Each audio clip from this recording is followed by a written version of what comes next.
So good afternoon, everyone. Welcome to our webinar. Hi there. I'm Rob Klee from the Yale School of the Environment, which is our new name that I'm still getting used to saying. I'm also from the Yale Center for Business and the Environment. And I'm so thrilled to be here today with all of you and to have you here to join in what I hope is going to be a real interesting discussion and conversation at a really interesting point in time.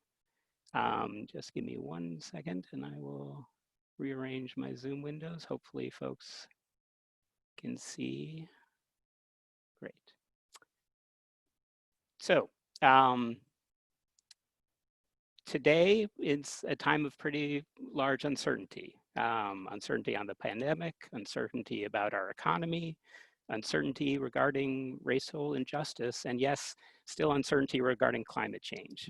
And to my view, it's clear that one of the few places that you're still seeing leadership in this very uncertain time is at the subnational level, where states, cities, companies, institutions are really making better strides, frankly, than our federal government is. When I use the term in the title of this talk and in the series, Look to the States, I want to be clear that I do mean that that's meant to encompass all of these local actors and institutions. And that's where our conversations today is going to focus, on those intersections between the pandemic, justice, clean energy, and climate, and how local leadership in many parts of the country has stepped up to these challenges in this unique moment in time. The run of show today, each of our speakers is going to present for 10 plus or minus minutes or so, and we'll have plenty of time for discussion and your questions. So you can submit your questions at any time through the webinar question or Q&A function, and I'll try to get to as many of those as possible as I can. Just so you know, I think many of you noticed we're recording this webinar, so it will be archived on the CBAY website as well. If you missed something, you want to go back to something in future days. So we have an amazing and talented panel of speakers today. Their full bios are on the CBAY website, but briefly we have Sara Bronin, an architect, attorney, UCONN Law Professor, Yale Law alum, an expert in local land use and local land use law and policy. We have Ben Healey, a clean energy finance expert at Posigen, the only residential solar company focused on serving low and moderate income homeowners, and a triple graduate of Yale, from undergraduate, the School of the Environment, and School of Management.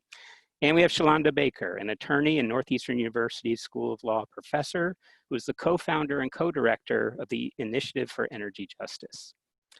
So I pulled a few nuggets out of their CVs and bios to reveal some fun facts. We have a chair of planning and zoning. We might actually have two, or we might have one former and one current. I'm one as well. Sara may or may not be anymore. We'll have to check with her later. We have a former local alderman. We have a veteran. We have an MBA who is surrounded by lawyers, which is how it should be. So we have some interesting perspectives today. And what we're going to talk about today is how this is a unique moment in time and what this moment in time means for local land use law. How will our clean energy transition, how will it happen? What will happen in it? Will it be just? Will it recognize issues of justice? What is the role of finance in the private sector in achieving energy justice? And how does the pandemic affect all of this across the board? So that unique moment in time has showed up in sort of these dramatic images of the pandemic. Here's a quick shot of a typical smoggy day in LA on the left, and lo and behold, those are the mountains behind LA that actually create the LA basin that appeared in April 2020 during the height of the pandemic lockdown. This was a phenomenon that occurred across the world. Here is New Delhi, India, a picture on the left, a typical Indian smoggy day and how bad their air quality was. And on the right is again a picture from April 2020. Here in the Northeast, we've been running basically an experiment, and the satellite data shows similar results. This is the NO2 pollution in the Northeast on the I-95 corridor. This is part of the reason when I was commissioner in Connecticut, we would always say that Connecticut was the tailpipe of the Northeast, sucking the bad air from all those states that were upwind from us.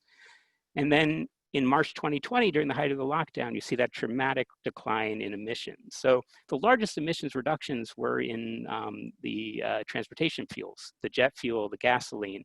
They had reductions of 50% and 30%. Natural gas in residential and commercial buildings went down about 20%. Electricity demand declined less than 10%. In many ways, it just shifted. And the grid sort of saw it as if we were on a very long snow day that everyone shifted their use home. So we've run this experiment on what a zero carbon, mostly transportation system might look like if we could dramatically shift to clean energy and zero emission vehicles. But of course, crashing the economy is no way to achieve that. It will actually take some real activity and thinking about how we can build back better, how we can create perhaps a green stimulus and really move us out of the pandemic recession. And those decisions in the next 1 to 3 years will have profound impacts on whether we're going to have a serious, dramatic move away from fossil fuels towards clean energy over the next decade or two. But at the same time, the national and global awakening about some systematic racial injustice has brought to the forefront and has received some long overdue attention. And that injustice is throughout our economy and society, including our energy and industrial systems.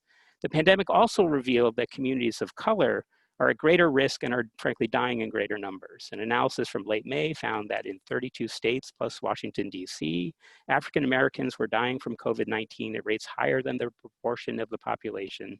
And in 21 of those states, that rate was substantially higher. As one of my friends and colleagues, Dr. Marcela Nunez-Smith, who's the director of the Equity Research and Innovation Center at the Yale School of Medicine, recently said on NPR, we know that these racial and ethnic disparities in COVID-19 are the result of pre-pandemic realities. It's a legacy of structural discrimination that has limited access to health and wealth for people of color. That same legacy of structural discrimination causes these same communities to suffer from worse air quality, less access to green space and parks, and less access to clean energy. So this is the challenge of our time, and it is the subject of today's conversation. And I want to take just one brief example where one might look to make a little lemonade out of the lemon that has been the pandemic, but how do we look at that potential policy change through the lenses of clean energy, climate change, and equity? And the example I want to put out there is for telecommuting. And this is a view of, Sara, your backyard up in Hartford, the intersection in between 84 and 91, a commute I am thankfully no longer doing at rush hour during the height of the pandemic.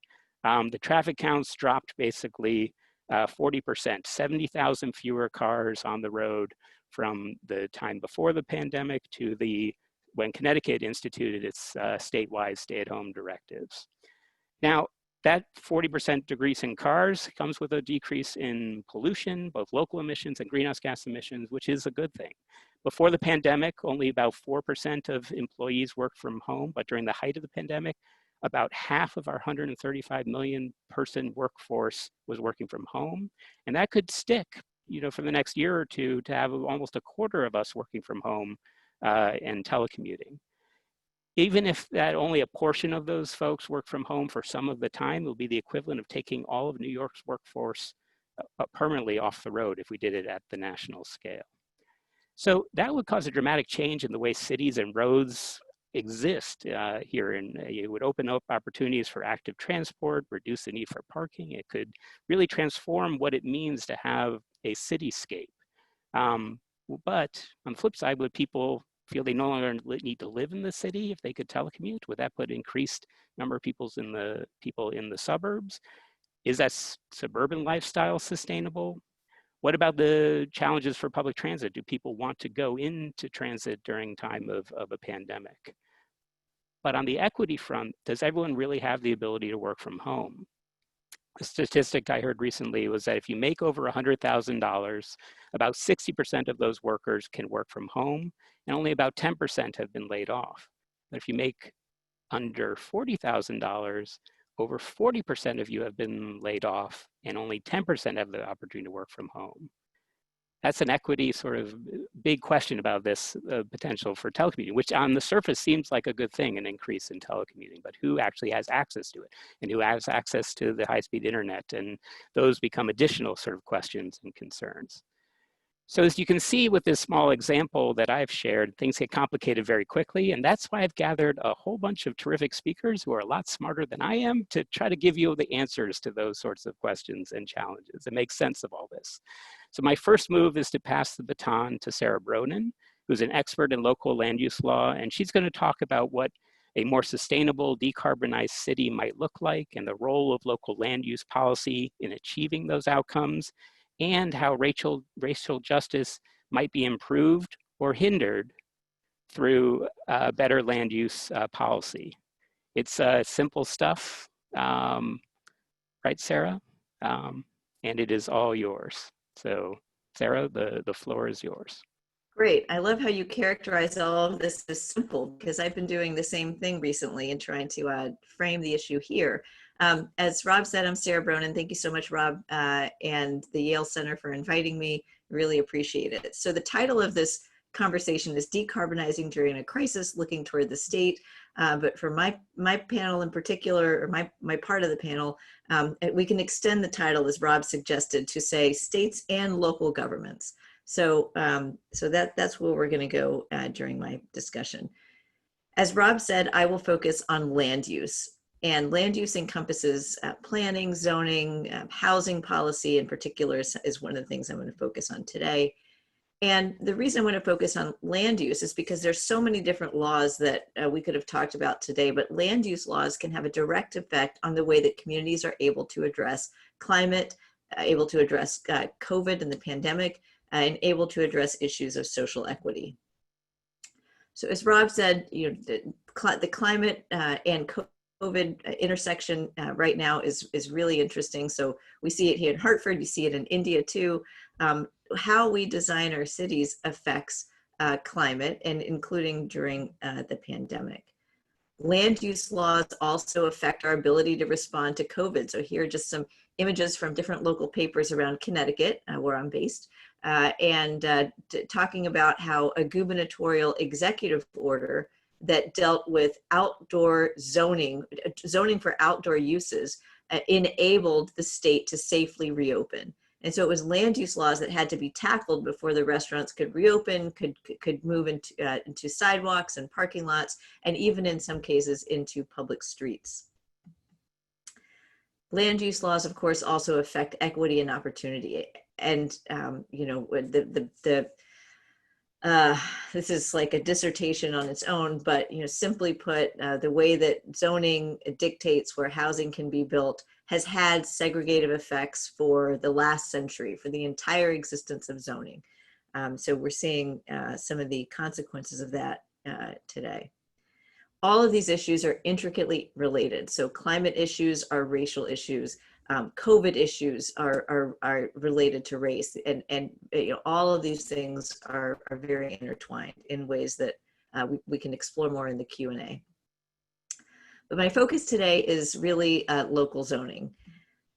So I live in Hartford. This is an image of our beautiful city, an image of our Planning and Zoning Commission, which until Monday I did chair. Monday, my replacement was identified and I'm no longer on the commission, but what a wonderful 7 years to serve in that role. In 2016, we overhauled our zoning code in Hartford. So we threw out the old code completely and brought in a new code. And during that process, we heard from a lot of different people, whether it was image preference surveys like you see on the left, or neighborhood associations like you see on the right. That happens to be an Upper Albany Main Street Association.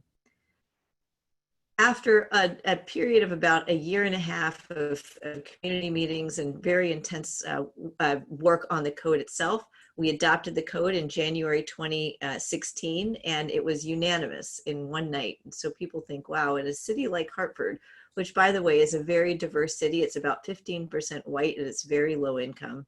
And yet we have a central business district with very intensely developed downtown. We have outerlying areas. We live on this river, the Connecticut River, which is one of the main reasons Hartford was located here in the first place. Anyway, we're a typical post-industrial city with a lot of challenges, but yet somehow we were able to adopt this new code unanimously. It has had a lot of very positive effects, particularly on economic development, on modernizing regulations, streamlining applications, and putting development exactly where we wanted it and how we wanted it. But what I wanted to focus on are a few things that we did in the zoning code that led to the cities deciding to choose a focus on environment when it comes to land use in, again, a very low opportunity city for residents. So we focused in the zoning code on these 6 areas. And again, I'll just give you the highlights here, but energy, food, landscape, transportation, waste, and water. And in each of these areas, we pushed our zoning envelope much farther than I think most any other city in the country. So we require electric vehicle charging stations in every parking lot. Posigen works here in Hartford, and we enabled solar energy in every lot in the city. We've required new and much more robust tree canopy coverage requirements and maintenance requirements. We have waterway buffers on the Connecticut River. We impose stormwater infrastructure fees. We were the first city in the country to completely eliminate minimum parking requirements, which means that instead of having the city that you see on the top left image here with all of these surface parking lots that were built in part to satisfy perceived demand and in part driven by zoning codes, we will have, hopefully going into the future, a city that prioritizes people over cars.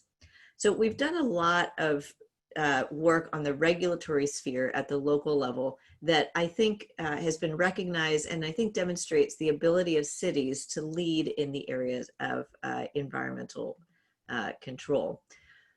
From that process in 2016, over the next 2 years, the Planning and Zoning Commission started to develop a climate action plan for the city. And there we prioritized public health, economic development, and social equity. And if an action did not advance at least one of those, but preferably all 3, it was not included in the climate plan. Again, here we had a robust engagement with our residents, with members of the community, and with stakeholders even beyond. So I know that the Department of Energy and Environmental Protection participated in Hartford's plan under Rob's leadership, and so did other entities to really give us the very best, the best practices, and to buy into what we were doing as a city. And then finally, again, in the area of local priority setting and local vision, in May, just 2 months ago, we adopted a city plan. In Connecticut, we have to do it once every 10 years, but our plan was particularly focused on the environment and on sustainable transportation. In fact, those 2 categories comprise 40% of our plan. So it is a 5-part plan. 2 parts are about the environment and transportation. Again here, the reason for that focus was that we heard over and over again, and here are just some of the many images of the 50+ meetings that I personally did, and then there were other meetings besides that, that people said over and over again, we want a clean city, we want a green city. And so we set out in that city plan various goals, very specific goals in some cases, as to how to achieve that. One of the goals that's nearest to my heart is the goal of planting 3,500 trees every year, which we've already started to ramp up to do. Trees are the most cost-effective way of cleaning the environment and providing other benefits that cities could possibly have. Okay, so with that context of local zoning, I just also wanted to talk about statewide zoning issues. And so you can see local zoning, local planning can have impacts on equity and can marry environmental goals and the concept of social equity. Who has access to a healthy environment and to nature? Well, we want it too. In that context, and thinking about equity and land use, it's important to think about another issue, and that is the issue of housing. So here in Connecticut, one of the most segregated states in the country, and in fact, one of the most suburban states in the country, we have been talking over the last few months about housing segregation. And so here's an image from the Connecticut Mirror. Both of these are from the Mirror, actually. One about towns declaring racism a public health crisis and the feeling that we need to act now to fix some of the systemic problems that we face. And also this idea that Connecticut has a chance to tackle housing segregation. So far, it has taken a pass. So special session was just called this week, and we know that housing is not on it. But that said, a coalition of people has come together to try to put this idea on the radar screens of legislators that zoning reform and housing reform can help to address this massive housing crisis that we're about to face with the pandemic exacerbating it, but also the long entrenched patterns of racism and discrimination that have been embedded in our laws. So here's a state senator on the left, to the right, a leader within the Connecticut American Planning Association, both speaking together with 30 organizations this week. We held a press conference at the Capitol in support of zoning reform. Never thought that this would become the hot topic in the legislature. The link to the coalition is here, desegregate.ct.org. So we've been meeting over the last 4 weeks to talk about this particular issue, and we do think that Connecticut can be a leader in this arena. So just looking at the statistics, it's pretty dismal. So one of the things that has an impact on the environment is the minimum lot size of housing. So a town might say, well, you have to build, you have to have 1 acre before you build even a single family home. In fact, 60 towns in Connecticut, we found in our research over the last month, thanks to some great volunteer researchers and visualization from the Data Collaborative of Connecticut here, we found that 50 of them have above average median income. When you think about a minimum lot size, what does that do environmentally? It actually creates sprawl. It means that only one family can live in one house on 1 acre, and then the next family is the next acre over, and so on and so forth. So what does that do? It makes housing much farther apart. It basically makes the concentration of services or a market area, commercial area, unreasonable and infeasible financially, and it exacerbates, it leads to more driving. So anyway, this is just to give you a sense. Again, in Hartford, we eliminated minimum parking requirements in the hopes that that would help to make our city more compact and actually help us rely less on driving. Similarly, this minimum parking space issue drives up the cost of housing, but it's also bad for the environment. So researchers like Chris McCahill have found, and Norman Garrick, my colleague at UConn, have found that the more parking you provide, the more a community will drive. So at the local zoning level, local zoning codes that require minimum parking are actually, again, encouraging more driving, which has greenhouse gas effects, which has which overuses land use, and which prevents us from investing in public transit. So our hope with this Desegregate Connecticut initiative is that the state will actually weigh in. It's the state that gives local governments powers and say, you have to put a cap on parking in your local zoning code. You can't require, as some towns do, 17 towns in Connecticut require 2.5 or 3 cars for even a studio apartment.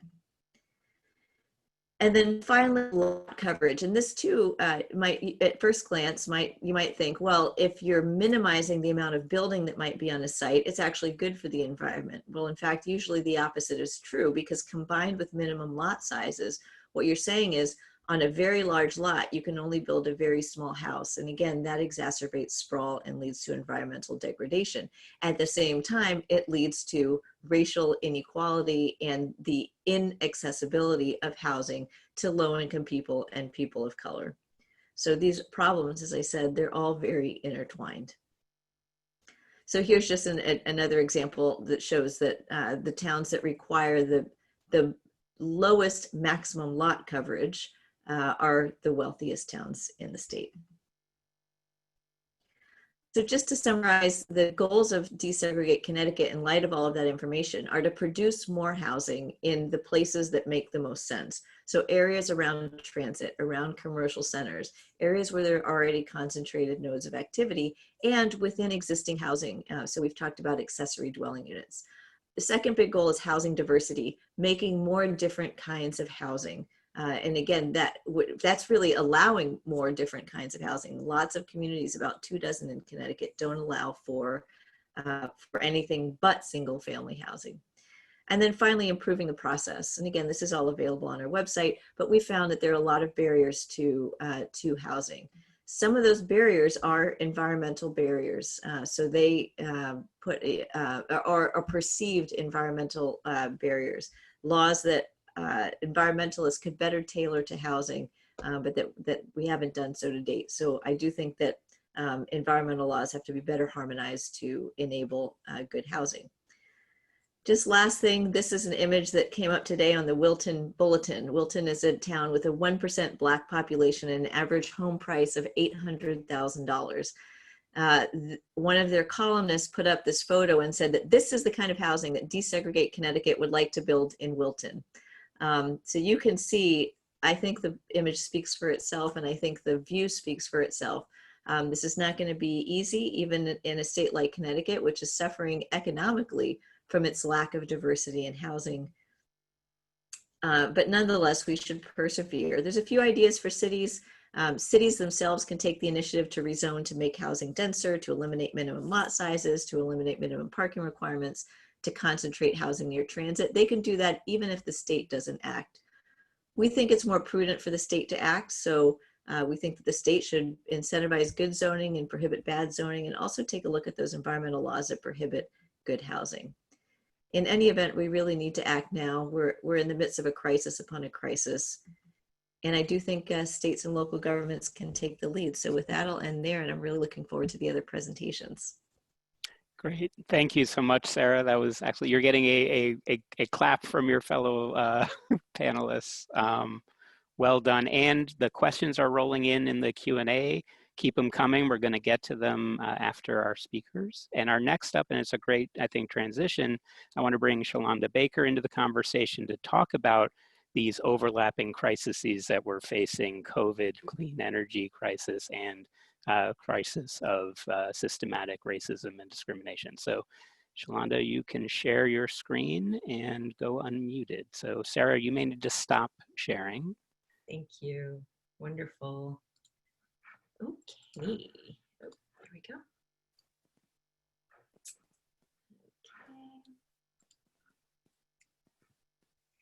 Okay, good morning. Well, good afternoon, everyone. Good morning for those of you who are on the West Coast. I just want to thank Rob for inviting me to be a part of this, and the Yale Center for putting together this panel, which seems really timely in light of everything that we're going through.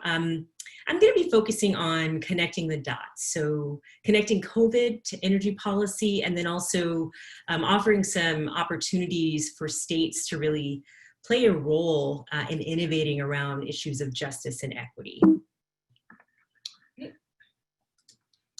So before I get into my presentation, I should say that I'm a law professor by day, and I run a law and policy research initiative by night, and also by day. I'm not sure how the hours all fit together, but my co-founders and I are all lawyers. We, at one point, we're working in various parts of the country on energy transition issues, including a lot of regulatory matters. And what we continue to come up against in our work was that on issues of equity, policymakers often needed some technical assistance and to understand how equity could be woven into energy policy.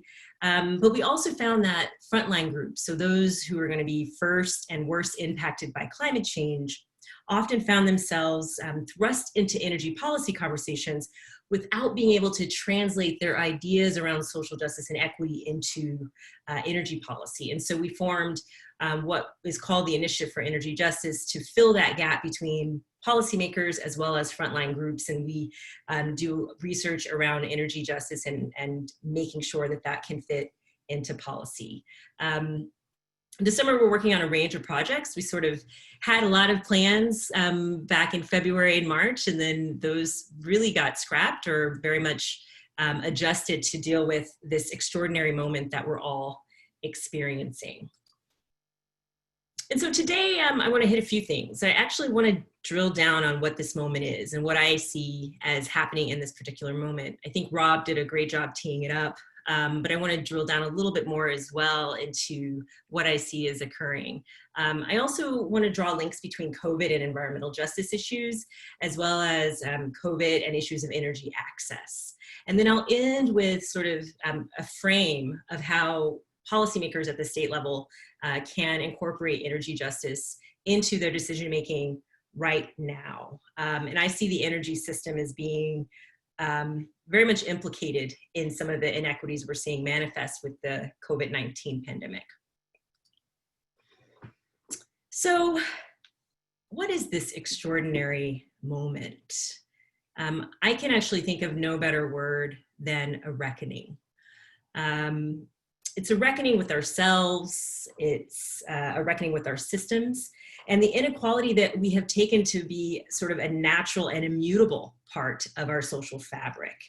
I think the COVID-19 pandemic, coupled with the newly exposed, but not new, pandemic of racial violence, has flayed us open, exposing the flaws in how we organize ourselves, and it's shown us who, even in normal times, lives in a constant state of vulnerability and precarity.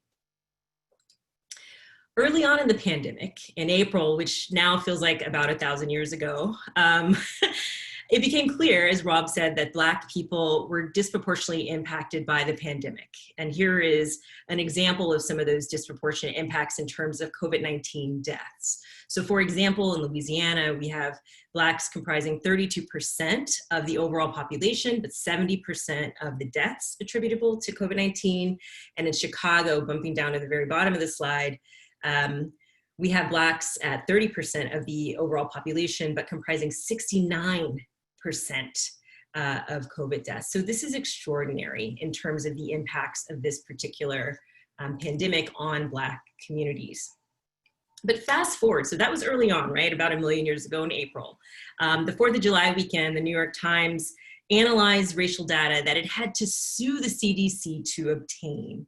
And this is racial data regarding COVID-19. And its analysis shows that Latinx and African-American residents of the US have been 3 times as likely to become infected as their white neighbors.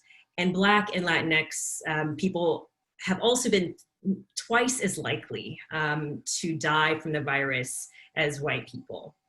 And so there are a lot of reasons for this disproportionate exposure rate and death rate, part of which is the fact that Black and Latinx people in this country are more likely to be in jobs deemed essential and less likely to have the types of jobs that allow them to work from home, like probably most of the people on this webinar are doing right now.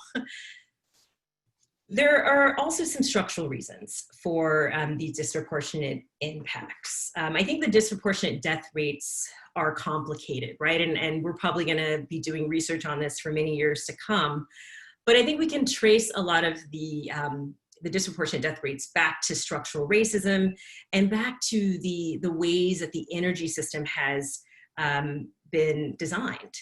So this study came out back in April, and this was conducted by the Harvard Chan School of Public Health.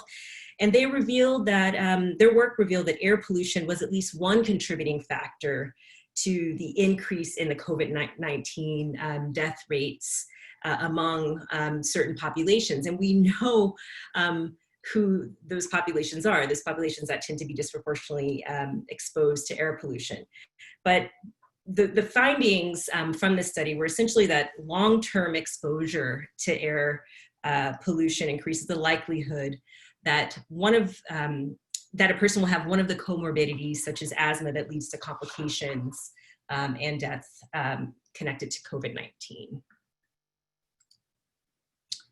So studies have long demonstrated, as I mentioned before, that Black and brown communities in this country are more likely to live near polluting facilities and fossil fuel generation.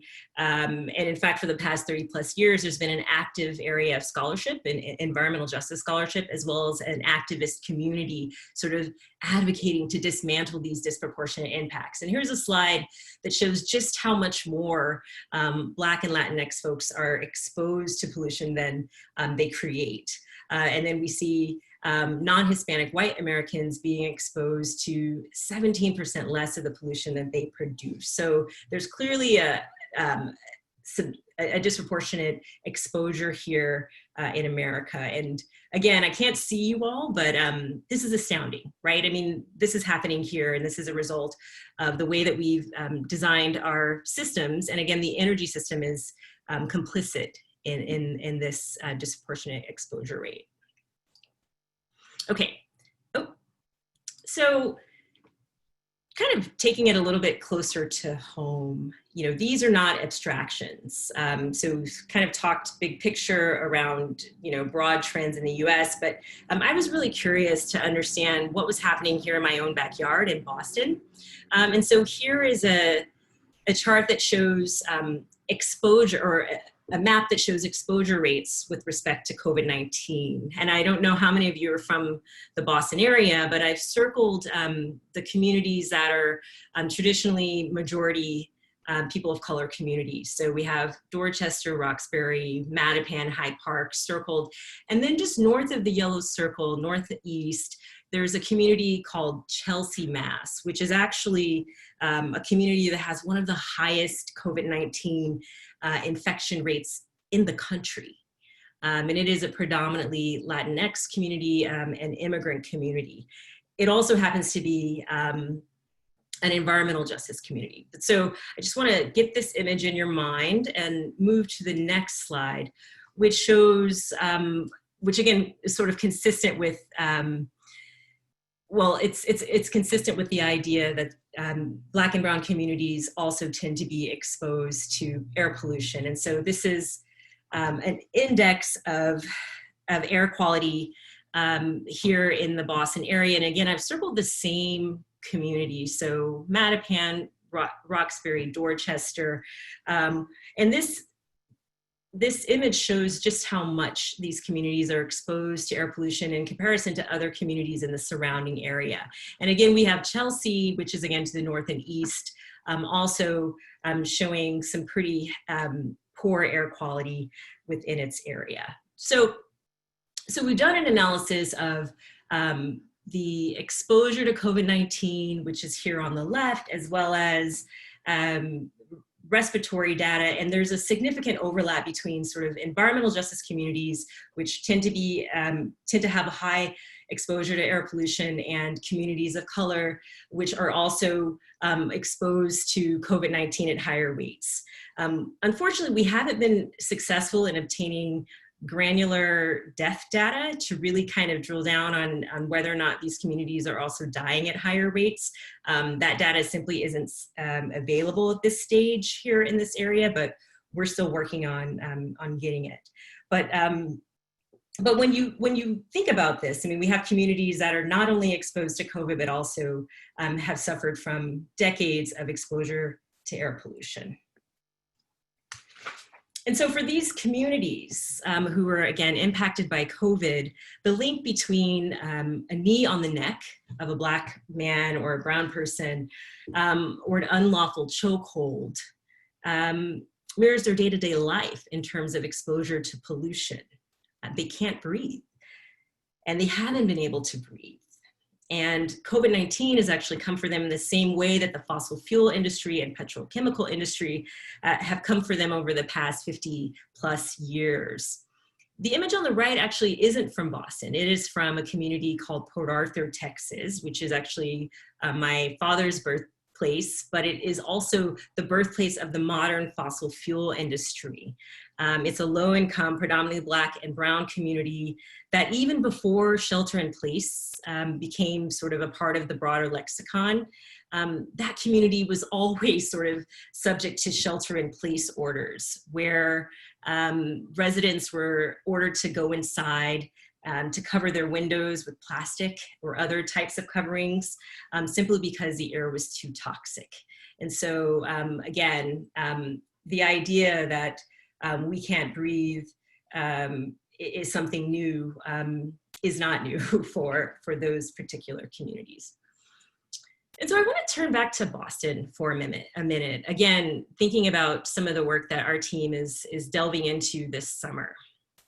So one of the things that, many in the environmental justice and energy justice communities have been talking about is how to increase solar penetration in Black and brown communities. And this could be, again, a way to mitigate some of the air pollution issues, of course, not necessarily getting at some of the broader structural problems around transportation and peaker facilities, but certainly more localized solar can help to mitigate some of the air pollution. Recent studies have shown that even when you control for income and home ownership, Black and brown communities simply have less access to solar. And I know Ben is probably going to address some of that in his remarks a little bit later. But here we are back in Boston, back at the communities that were circled in the prior slide. So we have Dorchester, Roxbury, Mattapan, and Hyde Park, traditionally Black and Latinx communities. And you can see that, happy slides here. We can see that solar access is fairly limited. And I do want to highlight that in the lower left-hand corner of the left image, we have a pretty large circle, which shows that there's been more solar adoption, but we wanted to drill down and understand why that was the case. And there are actually just a couple blocks in a community called Mattapan that has a lot of solar, but it's in no way reflective of that entire community, which is predominantly Black. But what you can see from this image on the left is that in Roxbury and Dorchester and Mattapan, that there is less solar access, whereas on the right, these are communities that are predominantly white, Wellesley, Needham, Newton, that have a lot more solar penetration. And so again, these are communities on the left who could certainly benefit from local clean energy. But again, we have to think about solar within a suite of other solutions around transportation and eliminating peaker facilities as well that are used during times of high energy use to really think about lowering the air pollution exposure. One other thing though that I want to highlight in increasing access to solar, so even if we can get more solar in certain communities to mitigate exposure to air pollution, we need to think about the type of solar that goes into certain communities. And again, I hope Ben can talk a little bit about this as well. When we drill down on the type of solar that folks had access to in the communities that were circled in the prior slides, we noticed that that the solar that they had was of a different type. So they were more likely to have solar that was third-party owned than in other communities. So if we look above the line, we have a greater proportion of ownership of solar in predominantly white communities, whereas below the line here, we have an indication that the more brown the community is, so the lower the percentage of white folks in a community, the less likely they are to actually own the ownership or own the solar that is installed in their communities. And this is important because it means that fewer of the economic benefits that are associated with solar can actually flow to those communities. And that's important for another reason, which is, which is that these communities also suffer from a higher energy burden, and decreasing their energy bills and also giving them greater access to the economic benefits of solar can go a long way. And so I'll turn now in the last few slides or so to energy burden and energy insecurity, which are highlighted again in this COVID-19 pandemic. So energy burden actually refers to the amount of overall household income that goes toward energy cost. So typically, the lower your income, the more you actually spend on energy. And the more you pay for your energy, the more likely you are to experience energy insecurity, which is lacking access, reliable access to uninterrupted energy resources at an affordable price. So again, the higher your energy burden, the more energy insecurity you experience. And we can see that graphically represented here, which is, again, quite stark. I can't see your faces, but you can see here that those who are in the lower sort of third of area median income are paying upwards of 16% to meet energy costs. Whereas again, the higher your income gets, the lower percentage of your overall income you're using to meet energy needs. And that's around 2% or less for folks of higher incomes. And it should come as no surprise at this stage that a lot of the folks who are experiencing the higher energy burdens tend to be folks of color. And I'll get to that in the following slide. This slide should also be quite shocking to those of you who are not familiar with the area of energy insecurity and energy burden. Here we see that a study done by the Energy Information Administration illustrates that folks are routinely experiencing some sort of energy insecurity, which again in America should be quite shocking. And that energy insecurity includes foregoing necessary expenses in order to meet your energy bill. You've received some sort of disconnection notice. You routinely keep your home at an unsafe temperature. Again, these are things that folks should not be experiencing, but do routinely. And again, these are people who tend to be people of color in this country. And so this slide illustrates the ways that the energy insecurity crisis that we have in this country disproportionately impacts Hispanic and Latino folks, Black and African American people, as well as American Indian and Alaska Natives. So again, quite stark numbers when you think about energy insecurity and what that means on a day-to-day basis in the home. Here is a more granularized, you can sort of see where energy burden is a problem in this country, again, which feeds into the energy insecurity piece. The Northeast is bright orange, and here this slide, which was put together by the Union for Concerned Sciences, shows that people in regions that are bright orange are tending to pay over 19% of overall household income to meet energy needs. And again, the Northeast corridor, pockets of the Southwest, and then the Pacific Northwest as well, are areas where people are experiencing extreme energy burden, as well as, which leads to energy insecurity. And so how does this link to COVID-19? Okay, so the last few weeks, we have seen, well, the last few months, it's funny how time flies, we have seen a move toward putting a moratorium on energy shutoffs in this country. And that's important because the folks who, again, are putting themselves out there, having to go to jobs that that require face-to-face contact, as well as those who are experiencing joblessness or insecurity with respect to employment, are also facing difficulties meeting their monthly energy bills. And so right now, the states in yellow have placed an actual moratorium on utility shutoffs. And that has been done either through the executive branch or through the Public Utilities Commission of that particular state. The red states have expired moratoria, so that means that folks are now vulnerable to having their energy shut off, or no moratorium on utility shutoffs at all. The orange states here have voluntary moratoria.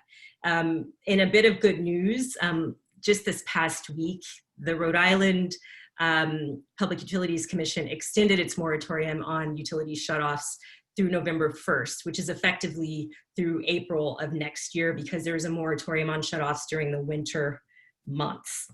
California's moratorium will last until April of 2021, but many of the moratoria that you see here in this, that you see on this map are set to expire tomorrow, July 17th. And we all know that the economic instability that that folks are experiencing will not end tomorrow, and it's actually going to be ongoing.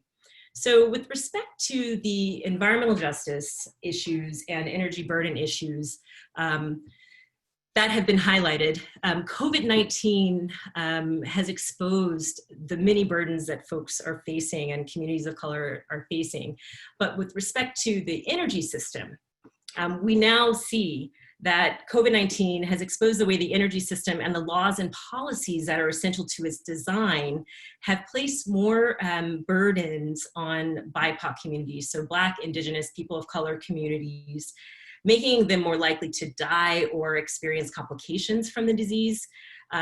We also see the way that COVID-19 has destabilized the economy such that or to an extent that people in these same communities, again, low income, Black, Indigenous, people of color communities, and environmental justice communities who pay a disproportionate amount of their overall income to meet energy needs, are now faced with the choice to either put themselves in harm's way in an essential job, or face a possibility of having their utilities shut off in the middle of a pandemic because they can't meet their energy bill. And so these are ongoing kind of issues that are unfolding in real time, but we have some solutions that are available to us at a state level. I'm not sure why things continue to move so quickly here. Okay, so energy justice as a framework, and I think we're going to talk a little bit about the intellectual framework, theoretical framework for energy justice, as well as the activist practice around energy justice, can provide an opportunity for states to do some innovative policymaking around this particular moment. And so I'll end with this short list of possibilities, which actually mirror some of the things that Sara mentioned in her presentation. So I think first, in order to actually resolve some of the issues that have been made apparent with COVID-19, we have to recognize the prior harms and burdens that certain communities have faced. So we have to really understand the scope and nature of the burdens, the environmental burdens that certain communities have faced over the last several decades. We also have to include the voices of frontline communities in energy decision-making. And so again, Sara's presentation did a nice job of highlighting participatory governance, right? And energy justice requires procedural justice, which is ensuring that marginalized communities have a meaningful role and play a meaningful role in policymaking. On the substantive end, we need to adopt solar policies and incentives that actually center the needs of Black, Indigenous, people of color communities. And that's a harder thing. And so that's putting these communities at the front of the line to receive the benefits of solar adoption, and ensuring that they also receive the economic benefits that tend to flow to third parties like solar developers, but can really change the economics for low-income households. And then finally, this is realistic. We need to reduce energy burden in Black, Indigenous, people of color communities. Again, they tend to pay higher costs for electricity and energy. They also tend to experience energy insecurity at higher rates. And we're in a place right now where we can actually reduce energy burden through policymaking. And there are a lot of innovations going on around the country to try to do just that. So I want to end, I feel like I've gone on and on here, but I'll end with just a pitch for my book that's coming out in January, and it's called Revolutionary Power, An Activist Guide to the Energy Transition. Outlines some of the things that I've talked about today, but also makes the case that the technical terrain of energy policy should be our next domain to fight for civil rights. And there are a lot of ways to do that. And so I'll end there. Thank you.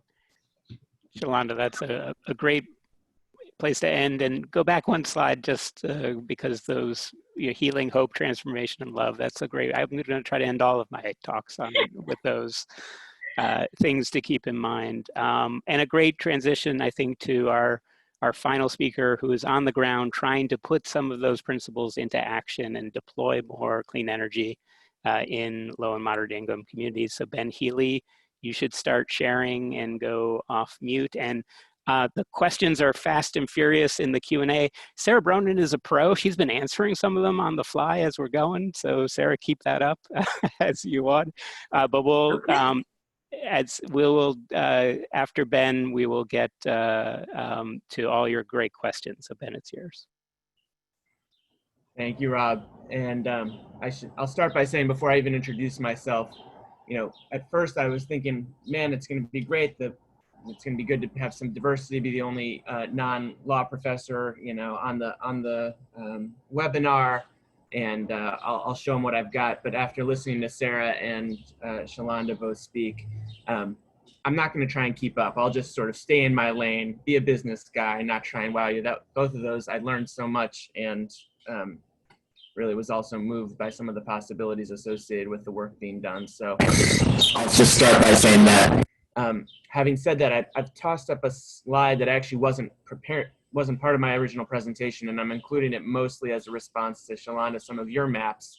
And then I'll step back and give some context. But this is New Orleans East and a map of Posigen solar installations in that neighborhood, with a calculation on the side of what the economic impacts of those installations are. And this is different from the jobs that we create, the hiring that we do from these neighborhoods, et cetera.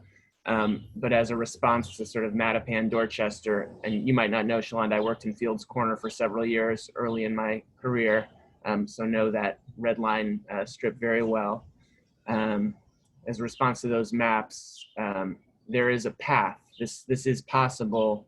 It is hard. It requires both a change in the way we think about policy and in a way maybe more fundamentally, in my mind, speaking as the business guy, in how we finance and think about the risk associated with building opportunity for a much broader swath of Americans and a racially diverse swath and an economically diverse percentage of people to actually be able to access the benefits of clean energy. So with that being said, keep this map in mind. I will switch over in terms of my sharing to my actual presentation and say, good afternoon and good morning, everybody. My name is Ben Healey, and as Rob said, I have a few Yale degrees in my back pocket, which is how I end up on webinars like this. But more importantly, joined Posigen first from the Connecticut Green Bank, and so when speaking about the possibilities of state and local government, I really use the informed perspective of working in a quasi-public organization for many years as the basis for how states can be transformative in their intervention into these markets. And about a year and a half ago, I joined one of our investees, a company called Posigen, who has this mandate of solar for all in trying to think about a for-profit, scalable, market-based approach, navigating the complex regulatory realities of every state and the realities of trying to raise very hesitant, conservative capital to serve populations and that have been excluded, and to build a model that for both solar and energy efficiency can reduce energy burdens, can drive public health outcomes, can create jobs, and sort of the fourth thing on our mandate, oh yeah, try and save the environment. But fundamentally, Posigen is oriented towards those first three as a driving mandate. And so I know there were some questions early on about slides being available. I'll certainly make mine, and they will pale in comparison to my co-presenters here, but happy to share this information as well as anything else that folks might find interesting.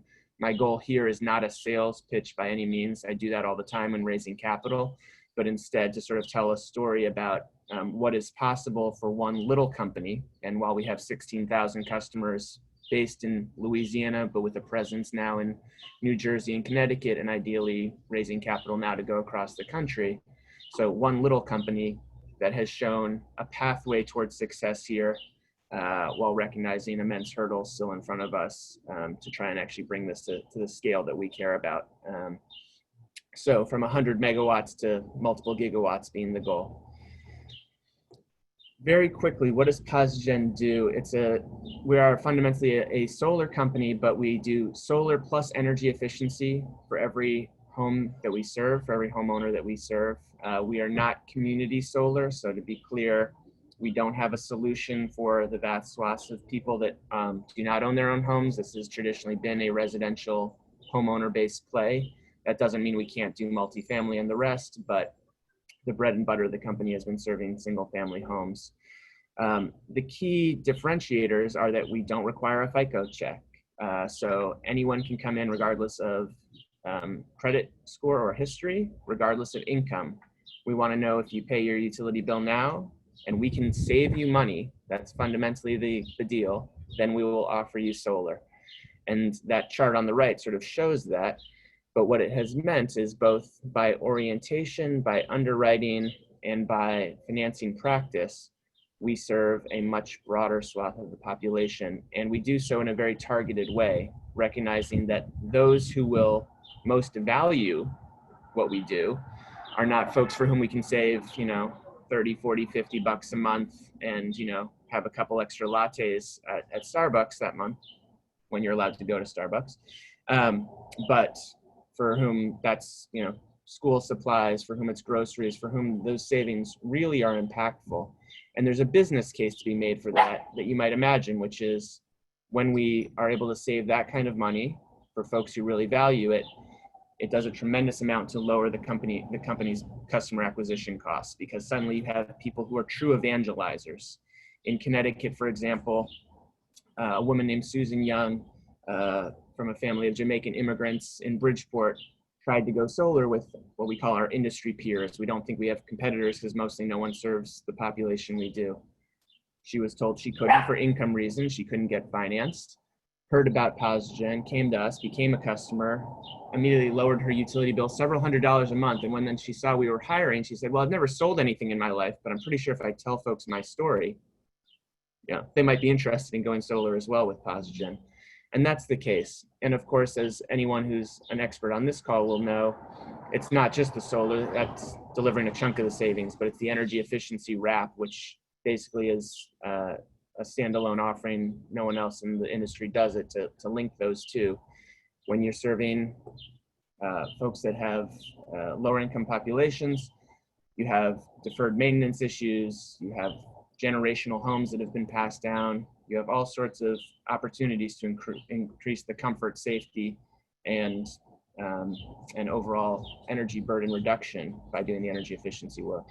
So I think rather than dive deep into this slide, I will leave it as a takeaway, but I will give some credit to a group called Purpose Venture Advisors. So I skipped ahead. The way that Posigen thinks about our work is about how we are embedded in the communities we serve, how we work with both local and state governments and nonprofit partners to validate what would otherwise seem to be a too good to be true offer. Hey, no money down, we're gonna save you money immediately, we guarantee it. If we don't, we'll fix that and make it and improve your economics, all the rest. And turn that into actually a sales cycle that honors that, where people understand what they're signing up for, where they understand the benefits of solar, where they understand how to read their own savings and use that as a way to drive a healthy cycle of community adoption that can actually be economical for a company that takes the risk when we don't check for FICO or income, that you're going to have higher delinquencies and defaults than the financial community is generally comfortable with.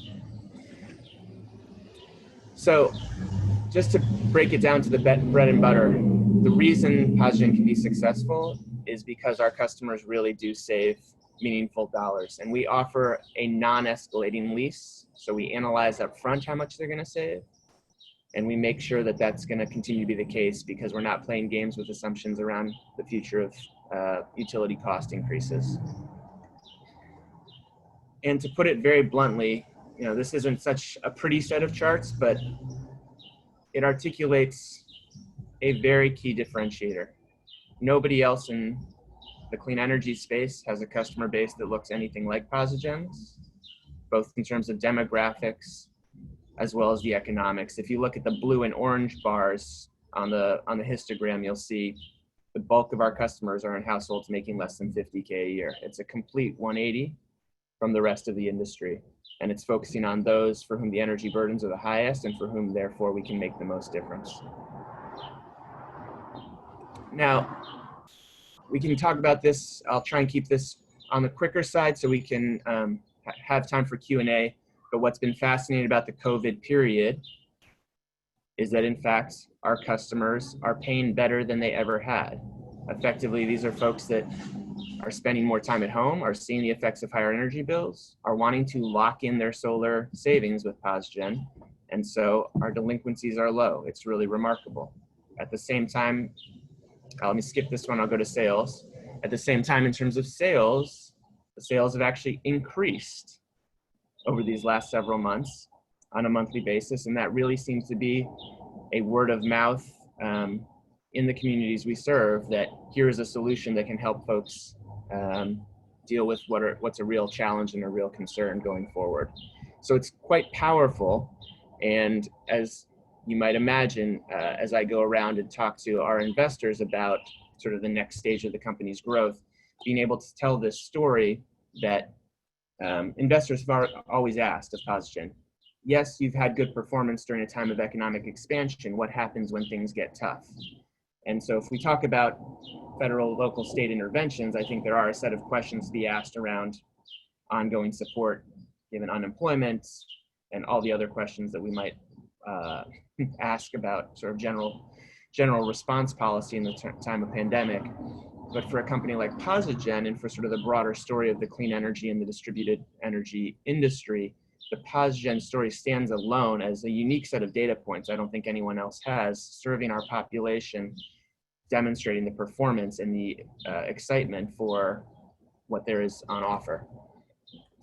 Now, I just have a couple more slides, and I will keep them very brief. In terms of thinking about the challenge of COVID, the importance of state intervention, and the broader question of scaling positive solutions, whether it's land use policies, advocacy structures, or in our case, a business that can actually deliver on the promise of what we're trying to do together.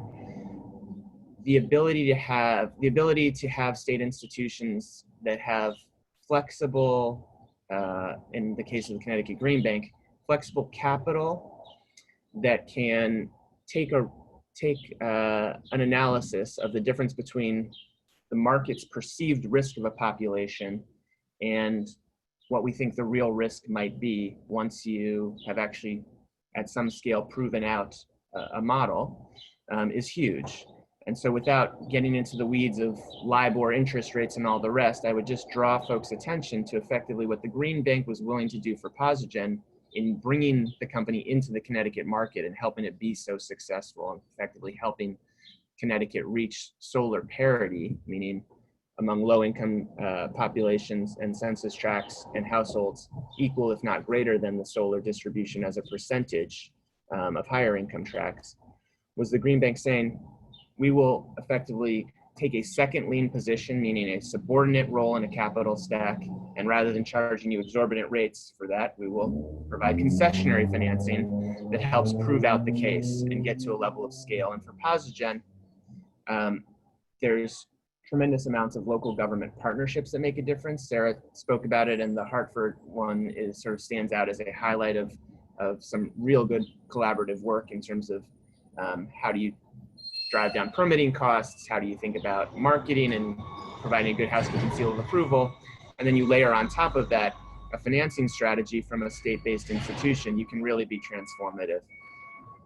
Now, I put that in contrast to the challenge of the moment in COVID, and I'm going to give one shout out and then sort of end my piece to turn it over to questions. Posigen is an incredibly complicated financial structure. You have tax equity, which is how you do third-party ownership in this country. I've got thoughts on that to share about federal responses to the moment. You've then got debt layered on top. Then you've got a developer set of companies over on one side as well, trying to drive all of the assets to completion to then be financed. When you put all of that together, it makes for a very challenging story with a ton of financial players all looking for their piece of the puzzle. And when things get tough, when a global pandemic hits and suddenly everyone steps back and evaluates their portfolio, Posigen drops, not because of any business performance, but because of whom we serve, a fundamental set of doubts around the likelihood of repayment from the lower income communities that make up our customer base. We immediately get put on all of our financial parties' watch lists. And everyone goes on pause and says, well, let's see how you perform for X period of time. And so I want to give a quick shout out to the Kresge Foundation that actually, as of yesterday, because of their focus on low income, clean energy, and in fact, a place-based association with New Orleans, provided a program-related investment into the company, which just closed yesterday, so hot off the presses, not being announced publicly except through this forum. yet. That kind of financing ends up being very critical to help with this chart give enough space and time for all these guys in the market to sort themselves out, the ones who are supposed to be the experts, and say, oh yeah, you guys are doing as well as you can, and oh yeah, we are excited to bring this national. So combination of that plus, and I'll give credit where credit is due, Posigen, one of the few companies that I know that successfully navigated of our size, the payroll protection program. Very poorly structured program, but very powerful for us in providing extra cushion during this period of uncertainty. Those two things have made a real difference. So I'll end just with this quote, and I won't read it, but from our CEO. Maybe I'll read just the last line of it. Investors should be looking at our ability to both sell and install when everyone else sits idle, and recognize that Posigen is the long-term, no incentive needed answer to providing solar for the masses in the US. We've installed so far this year more than we ever have in the past. Over the first half of the year, our collections are over 100%, again, because of old accounts coming and clean. And all of this leads to this belief that if you can, and I believe a real opportunity, that if you find the right partners at the local and state level, if you are embedded in the communities you serve, if you take seriously the concept that driving real value as opposed to a scam approach to working with low-income and communities of color with respect to who they serve, and if you hire from those communities such there's legitimacy and authenticity, you can actually build a model that is low cost, doesn't require the subsidy, and can be incented in the early stage to overcome cost hurdles and entering markets and then really drive on its own. And so it's a moment where I actually feel quite hopeful about those possibilities, but none of these things are done alone. And it is clear that the leadership coming from the public sector is critical in helping the private sector and investors effectively navigate uncertainty, be willing to take a risk on this sort of mandate, and then help it get to scale. So Rob, why don't I leave it with that? I tried to compress it, and happy to answer questions with the rest of the panel. So thank you, Ben, and I'll invite all my panelists to come off of mute because I'm going to go into rapid fire questioning. Although, Ben, you were surrounded by lawyers, are you sure you wanted to reveal some public financial information on this forum before it's public? But that's just the lawyer in me worrying for you, but that's your issue to deal with. Great sets of questions, and I'm going to jump directly into the questions from the panel. I'll skip mine. I mean, questions from the audience because they're fantastic. And I'll give one to kind of the whole group, and it's sort of this question of who are the leaders here? What states, what utility organizations, what cities, who are the ones that are actually doing it right that we can start looking to? I know that in the maybe Shalanda, I'll start with you because you had one you already answered it electronically, but I want to bring that out to the full panel and then have everyone else give their one example, and we'll do really fast responses. Sure. It seems that every webinar I'm on, also coincides with lawn mowing. So I apologize for any background. The New York legislation around climate change, the CLCPA, I think is a leader. It's a leading piece of legislation because it included voices from those in the grassroots. There was a coalition called New York Renews that was at the table and also sort of collaborated closely with senators and other legislators to get that legislation passed. And why it's unique is because it includes not just carve-outs, but it includes the idea of centering and positioning environmental justice at the front of the line to receive any sort of economic benefits or restructuring of the economy in connection with their climate change mitigation efforts. They also, the CLCPA is also sort of designed around a broader just transition framework, which is very much about ensuring that people who were in industries that will go away as we move into a clean energy future are now able to access economic benefits through jobs and training and that sort of thing in our clean energy future. So I want to highlight New York because it was a collaborative effort. I think the jury's still out on whether or not the legislation will live up to its promise. But in terms of procedural justice and the structure and design of the legislation, I think it's really promising. Great. Sara, cities that are at the forefront, and I'll let you say Hartford if you want. Oh, Hartford all the way. And I just posted in one of the answers a link to the zoning regs. But other cities are doing some interesting things. So Cambridge has a lot of bike regulations for bike parking requirements and things like that. Out in Oregon, as a state, they've really tackled the issue of missing middle housing. At least they've started to. Minneapolis has actually ended single family zoning in accordance with the city plan that they just adopted last year. So there are some high points in many of the areas that I talked about. I mean, in terms of climate plan, New York City's climate planning under Mayor Bloomberg was really fantastic. So there are cities that are really leading the way. They happen to often be big cities, but not always. And Ben, I know you mentioned Kresge. Do you see institutional investors, large investors wanting to be more of a part of this now? I mean, are there any shining stars who are putting their money where the world's sort of heading to? I would say, to be honest, Rob, there's a lot of talk, and there are folks certainly including in sort of their portfolio evaluation, are they doing anything that's at all related to the racial justice piece of this? I would say that the COVID piece has only made folks scared and timid and, slow to act. So it is certainly part of the conversation. It is a bright point for Posigen, and all of the big private equity shops say, here's our impact vertical, and they have us talk to them. At the end of the day, it still gets trumped by everything else in terms of the core economics, their risk considerations, and whether they want to be part of the industry in general. So I'd say it makes a difference. It gets us in the door. But if we all are thinking that there's a bright, shiny future where the impact side of the investing equation is leading it, it doesn't feel to me like it's right on the horizon. It feels like it's a conversation piece, not fully greenwashing or whatever the racial justice equivalent term of that is, but we've got a lot of work to do. And could you please order me an ice cream sandwich from the truck that's going by? Thank you. So are there ways, a number of questions on carbon pricing policies and that intersection with environmental justice, energy justice issues. I'll kind of open that up for the panel. This sort of one of those big tools that often falls short when you're into reality. So does anyone want to grab a hold of that question?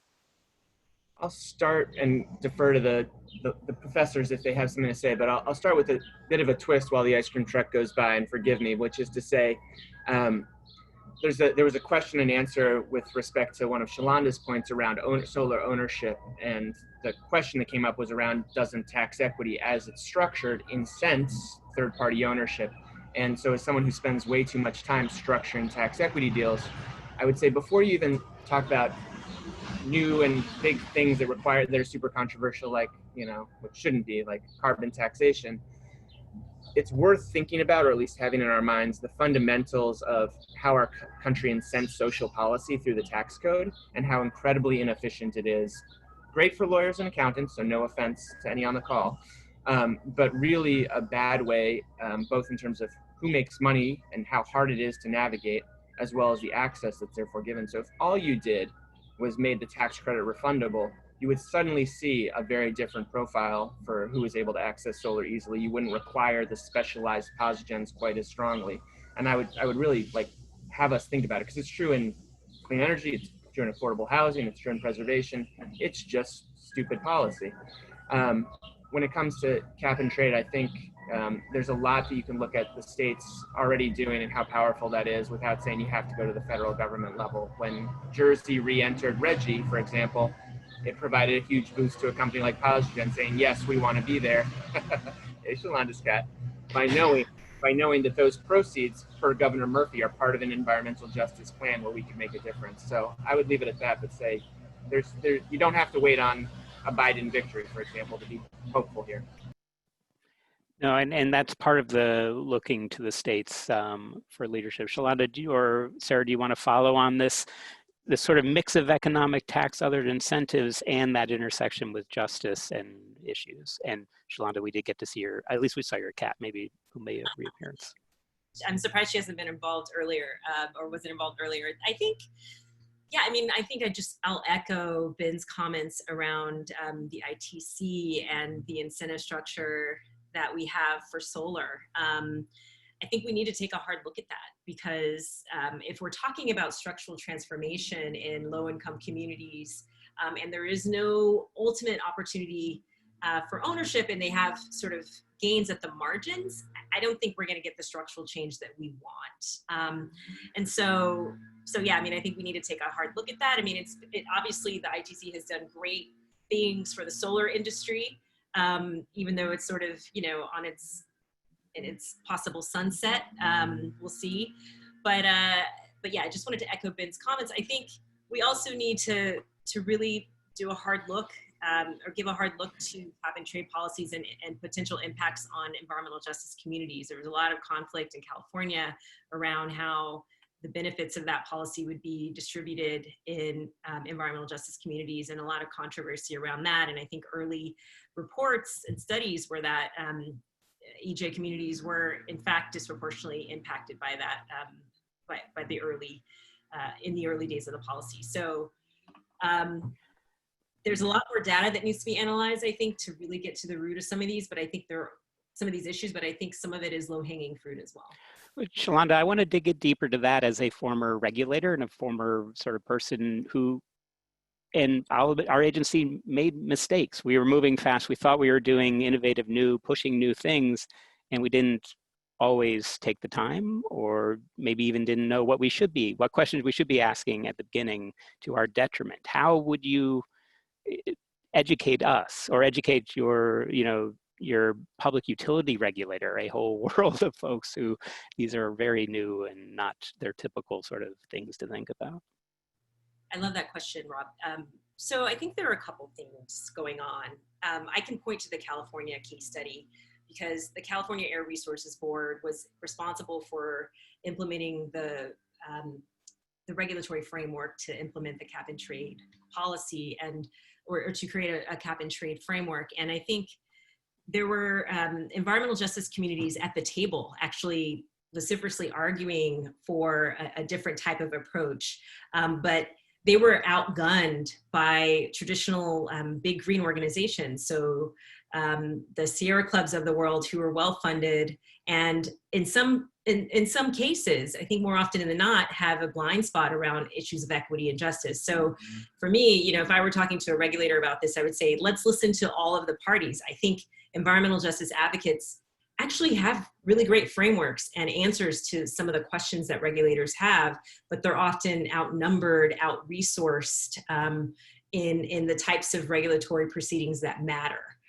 So the answers are there, they're hiding in plain sight, but they're often obfuscated by those with bigger resources, more resources to drive their points home. So Sarah, for you, that to me echoes NIMBYism or the sort of power dynamics in this world of rezoning and sort of transforming city. That was one of our questions in the comments. How do we deal with that? How do we break through that, which seems to be one of the curses of Connecticut in particular?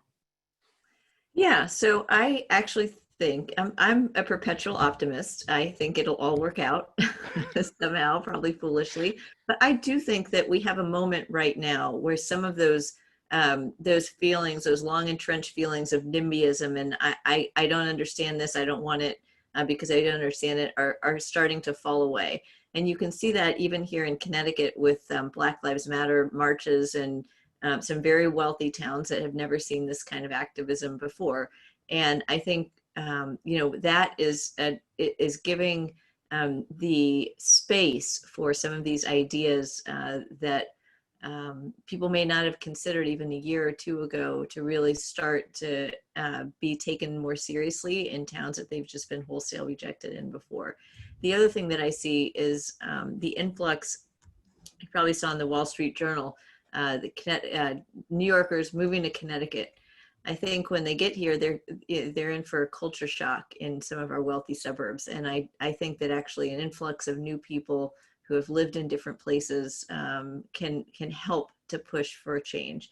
So like I said, I'm an optimist, and I'm hopeful that something will happen on the state level to level the playing field.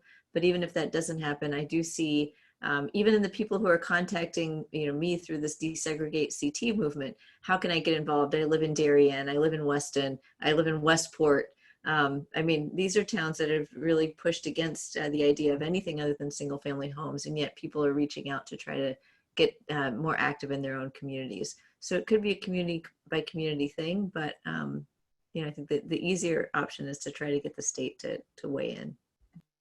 So Sarah, that raises a question I have for the panel. For our folks who have attended, and we've had great attendance here, what are the one thing or one or two things people who have been in this webinar, participated, for the whole group, what can they do to enhance, improve, increase, disseminate energy justice, clean energy deployment in a way that is more just? If you could ask folks to do one thing, what would it be? Vote. Voting. Shalanda, your one thing. Be an ally. Ben. Speaking as the finance guy, I would look at crowdsourcing opportunities for investment. And it's not easy to find all the time.